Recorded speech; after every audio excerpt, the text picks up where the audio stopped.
Okay, baik. Assalamualaikum guys. Hari ini aku akan tunjuk macam mana cara untuk korang mainin Bitcoin di PC ataupun di telefon. Okay, let's go guys.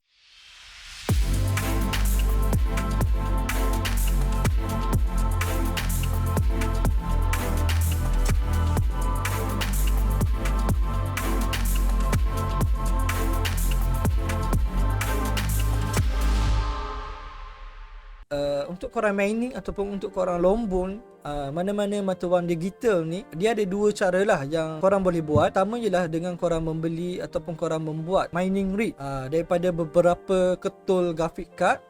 Korang buat, kemudian korang set up just untuk mining sahaja. 24 jam kerja dia untuk mining sahaja, seperti yang aku tunjuk dalam gambar ni lah. Dan satu lagi cara kalau korang nak set up ialah dengan menggunakan ASIS. Okay, ASIS ni yang biasa orang guna kat Malaysia ni, tapi resiko dia ialah elektrik terlampau tinggi. Jadi kalau korang silap set up, korang tak boleh nak cover kos elektrik. Sebab itulah ada isu-isu yang pelombong-pelombong Bitcoin ni mencuri elektrik. Sebab dia orang menggunakan ASIS, dia agak low cost lah daripada korang buat menggunakan graphic card. Isu sekarang ialah dua-dua boleh buat kerja melombong Bitcoin. Dan harga graphic card sekarang pun dah naik gila, kes daripada isu tak ada stok dan isu yang orang berlomba-lomba untuk buat kerja melombong Bitcoin ni. Kes tu tak ada, kes tu dia naik daripada RM4,000 satu ketul, dah naik jadi RM10,000 satu graphic card. Jadi agak gila lah harganya sekarang. Cara pertama tadi, dia akan keluarkan kos yang agak tinggi. Kalau korang nak bina tu, korang kena ada modal RM50,000 hingga RM1,000 lah. Cara kedua ialah jika korang dah ada PC ataupun telefon, korang boleh mining secara percuma sahaja dengan korang menyewa mana-mana platform programmer yang orang dah buat, software-software orang yang dah buat, kemudian kita menyewa platform diorang. Dan semestinya lah diorang akan kenakan charge lah. Maksud aku, kalau korang dapat RM50, dia akan gunalah dalam RM10, RM2 dia akan ambil. Seperti mana korang guna app Foodpanda, Grab dan sebagainya. Semestinya pembina ataupun pembuat software tersebut akan kenakan charge untuk diorang cover diorang punya maintenance lah. Okay, baik. Jadi untuk kali ni aku akan lebih fokus cara kedua, iaitu dengan korang menyewa mana-mana platform. Kita ada beberapa software lah yang ada diguna pakai sekarang, iaitu kita ada NiceHash, kita ada Honey Miner, Cliptrack. Jadi ada banyak jenis, CryptoTab.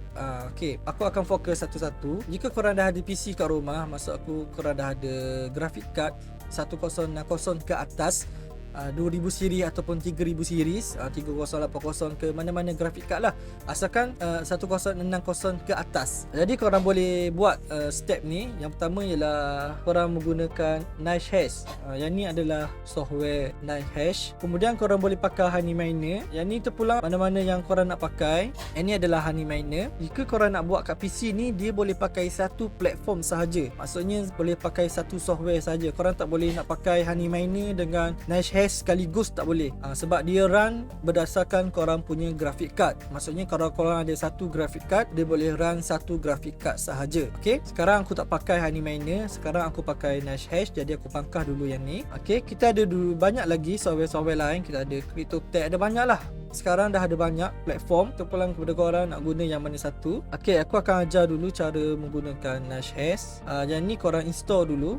Dah siap install, dia akan keluar macam ni lah. Dia akan detect korang punya device ada berapa. Sekarang aku ada Ryzen 9 5950X dan aku ada graphic card RTX 3080. Okay, dua ni korang boleh play sahaja ni. Kalau korang nak run lah, korang klik sahaja play. Jadi kalau aku tunjuk kat sini, kalau aku buat untuk CPU ni, dia akan naik suhu lah. Suhu dia akan jadi agak tinggi. Sekarang aku tengah run Streamlabs, so dia ada CPU aku sekarang naik sehingga 70 suhu. GPU aku stabil lagi 36. Jadi suhu ni agak sejuk lah. Jadi kalau 80 ke atas, 90 yang tu agak panas. Jadi resiko untuk graphic card ataupun CPU korang rosak agak tinggi. Sebab tu kita nak kontrol ataupun monitor suhu ni, korang boleh download software NZXT ni lah untuk korang tahu suhu CPU ataupun GPU korang. Jadi korang kena monitor CPU ni, kalau jangan bagi dia tinggi sangat.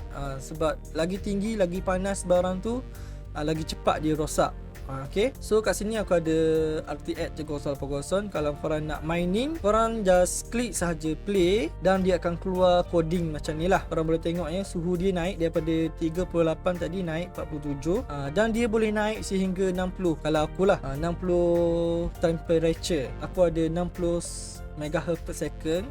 Kalau aku off software-software lain ni, aku just buat untuk mining sahaja, aku boleh dapat dalam 96 MHz per second. Maksudnya aku boleh dapat dalam RM40 sehari. Okey, baik, aku cerita dulu pasal NashHash ni. Apa yang best pasal NashHash ni, sebab aku boleh monitor di aku punya telefon lah.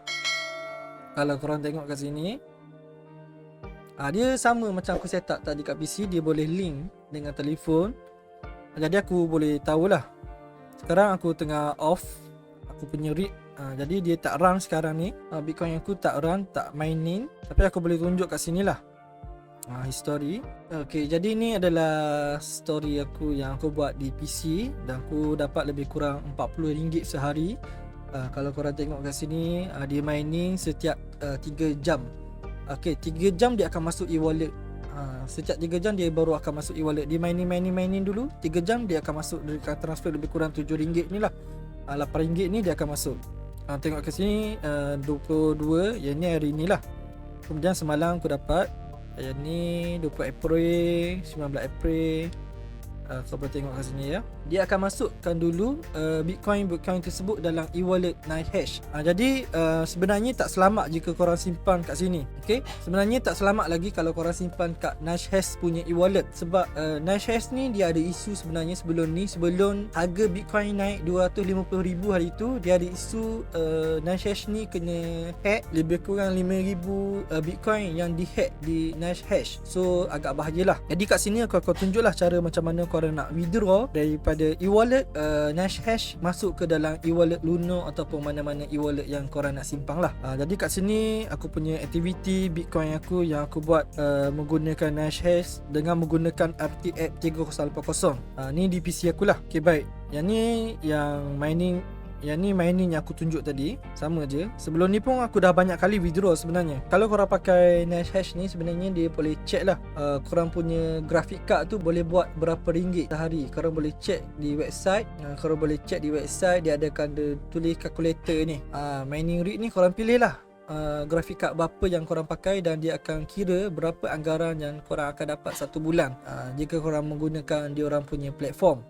So aku dapat lebih kurang RM1,000 untuk RTX 3080 ni lah satu bulan. So aku dah banyak kali aku withdraw. Yang ni aku tunjuk ke korang, aku simpang lebih kurang 0.02 Bitcoin. Harga ni boleh cecah sehingga RM500 lah kalau Bitcoin naik harga. Sekarang Bitcoin tengah jatuh harga, tengah drop 220,000 sekarang. 220,000 sekarang. Dia tengah drop sekarang. So Bitcoin ni dia tetap sama, dia tak berubah 0.02. Kalau kita tengok kat sini 0.02 Bitcoin. Jadi dia tak berubah. Yang berubahnya adalah nilai tersebut. Jadi sekarang dengan 0.02 ni RM450. Hari tu aku boleh dapat 0.02 ni, aku boleh dapat lebih kurang 500 lebih lah. Jadi aku tak kisahlah dengan nilai ringgit. Yang aku nak ialah nombor digital Bitcoin tersebut. Okay, sekarang aku klik je withdraw. Kalau korang nak masukkan dalam e-wallet Luno ataupun mana-mana e-wallet lah, korang klik withdraw, korang klik Bitcoin. Okay, sekarang aku ada banyak e-wallet. Aku ada e-wallet Luno, aku ada blockchain, Coinbase, eCoders, dan aku ada Binance punya e-wallet. Sekarang aku simpan aku punya Bitcoin aku di eCoders. So aku simpan, aku use Mac. Okay, use Mac. Kalau korang tengok total balance kat sini, aku nak transfer ya. Kemudian kita klik review withdraw. Okay, review withdraw, dan dia ada charge. Ya, dia ada charge. Kalau korang tengok kat sini, dia ada charge RM450. Dan dia charge sebanyak RM30 setiap transaksi. So agak rugilah kalau korang simpan. Dia minimum untuk korang withdraw ialah 0.01.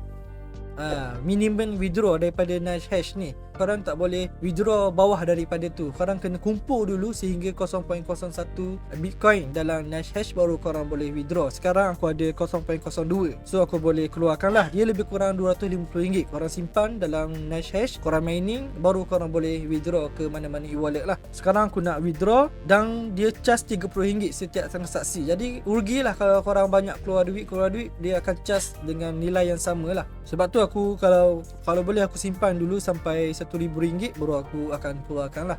Okay, jadi withdraw aku dapat dalam 0.018.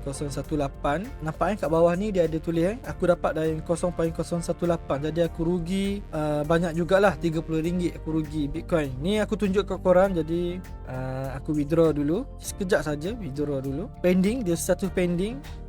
Jadi dia akan masuk nanti. Okay, jadi selepas korang klik withdraw, dia akan jadi macam ni lah. Available balance dia akan kosong, dia akan pending and order kat sini. Jadi korang tunggu saja dia masuk dalam e-wallet Equodus. Ni aku tunjuk ya. Sekarang dalam aku punya e-wallet Equodus, aku ada coin Binance, aku ada coin Cardano dan aku ada coin Hashbar.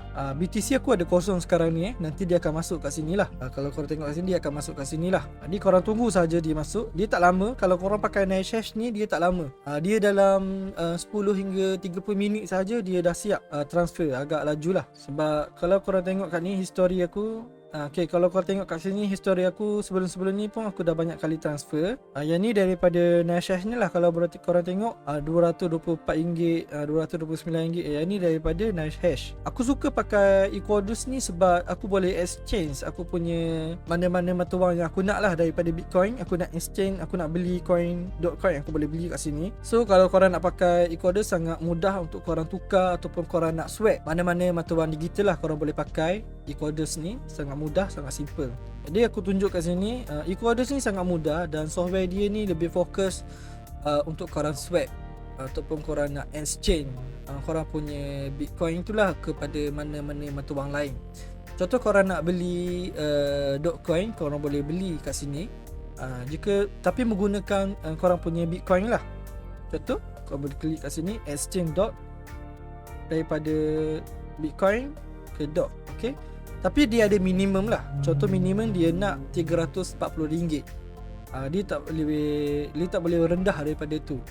Maknanya korang kena ada Bitcoin lebih kurang dengan RM349 baru korang boleh convert ke Dogecoin.